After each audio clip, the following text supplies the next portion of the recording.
Hello, ladies and gentlemen, and welcome to a Sunday early evening or late afternoon episode of Ted's Blue Cellar with me, your most gracious host, Ted.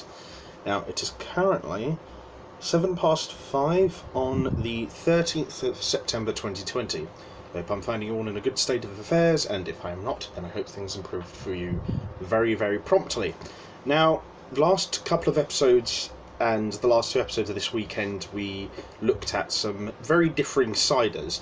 Today we're going to go back to what I kind of originally sort of started doing most of my early episodes on, which was interesting craft beers and, you know, craft ales and stuff like that. So today we're taking a look at a fruit-flavoured IPA, which is Bloody Hell, which is a blood orange flavoured IPA by our old friends Beavertown. Now, I think I have reviewed a couple of drinks by Beavertown on here in the past, not the future, sorry, and generally they've been pretty good. I think I remember having a tangerine one from them once that was a bit too sour, and that was just like, there was just too many hops in it, and I just couldn't really bring myself to fully recommend it.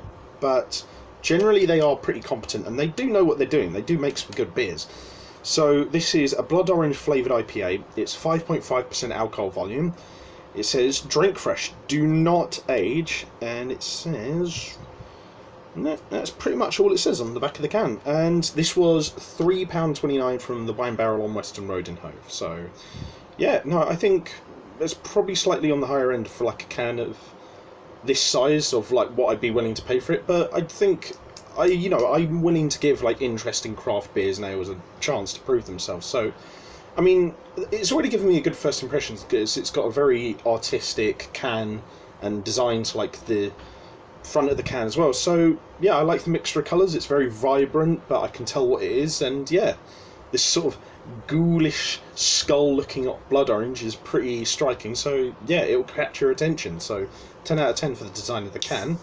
But let's give it a sniff and hopefully give ourselves a good first impression. Oh god, it's a bit stiff. Oh, there we go. Right. It doesn't really say a lot about like the smell, flavours or background of this drink. It says it does contain GB barley. And yeah, so if you're allergic to barley, do be careful about this. But anyway, let's give it a sniff and see what our first impressions are. Well, yeah, it just does smell like a standard IPA with blood orange juice mixed in, so that's kind of what I was expecting. I'm quite pleasantly surprised with that. It's quite a sour smell, but I don't mind sour flavours, but I don't feel like... I feel like the sourness in the smell could be toned back a bit, but still, it smells pretty damn nice. It smells like a fruit salad mixed with an IPA, so yeah, I'd give it a 9 out of 10. But first, let's just have ourselves a quick palate cleanser of water. And then, on to the drink of the day, and I hope everyone's had a good weekend, and bottoms up.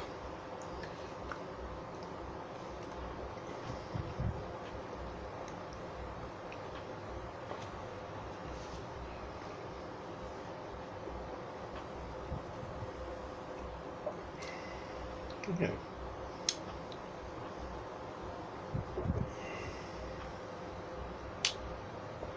So it's actually not really that bitter at all, which is like, it's good because I feel like a lot of the problems people have with IPAs is they do have that very bitter kick at the back of the throat and underlying throughout the taste, which can put people off IPAs. There is a little bit of that here, but it's very balanced and the bitterness is brewed in quite smoothly, and I feel like the sharpness and sweetness of like the flavour of the blood orange in it is it's very well offset by that. It's like it complements that bitterness quite well, so that might not be as much of an issue for some people who don't like bitter flavours.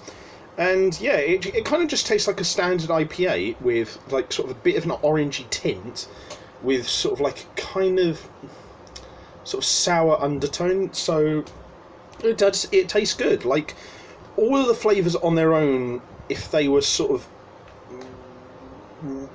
you know, winched up too high, might overpower each of the other flavours, but they're all balanced in there quite well. You've got standard IPA taste with undercut with like this taste of citrus and bitterness, overlaid with like this little orangey tint. And yeah, it's just a good standard beer. I think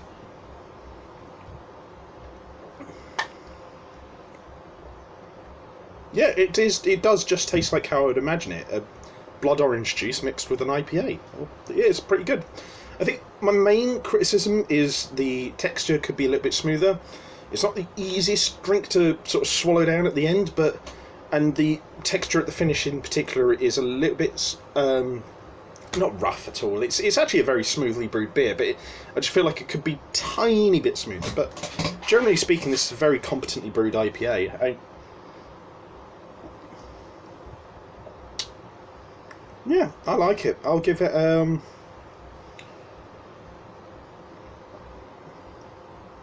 I feel like the flavour could be a little bit more striking. I wish there was a bit more of the oranginess in it, and I wish the IPA part of the flavour was a bit more striking. But this is still a damn good beer. So yeah, I'll give it an 8.65 out of 10. I think it's damn good. I will be more than happy to go out of my way to get this again. So yeah, very, very well recommended and very well done by Beavertown in particular. That is a damn good IPA. So if you guys did like this video, leave a like, share and subscribe. If you have any suggestions for future episodes of Ted's Booze Cellar, leave them in the comments section down below.